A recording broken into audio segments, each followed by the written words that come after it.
শোনো শোনো ভাই বোনেরা, শোনো দিয়া মন, লবণ নিয়ে মজার তথ্য করিব বর্ণন।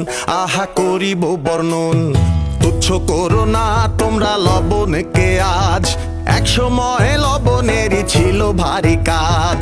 এই যে স্যালারি পাই আজ মোরা সবাই, জানো না কি শব্দটা কি করে এলো ভাই?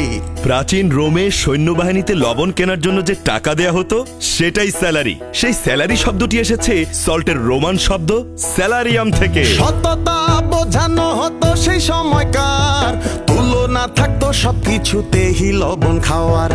অনুগত থাকতো সেনা রাজারও প্রতি, করেনি কখনো তারা রাজ্যেরও ক্ষতি।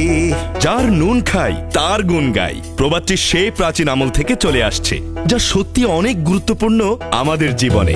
আলী বাবা 40 চোরের গল্প সবার পড়া, লবণের গুণে চোরের সর্দার পড়েছিল ধরা। ছদ্মবেশে চোর সর্দার এলো দাওয়াত খেতে, লবণ ছাড়া সব খাবারই চেয়েছিল পাতে। এই দেখে মর্জি না পারিল বুঝিতে, বুদ্ধি করে ধরিল তাকে হাতে নাতে।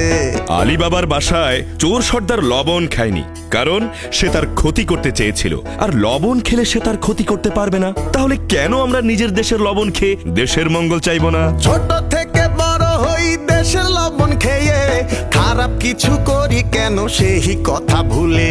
দেশের জন্য রাখবো মোরা মনের ভিতর টান, কাজ করিব 10-এ 10 রাখিতে দেশের সম্মান।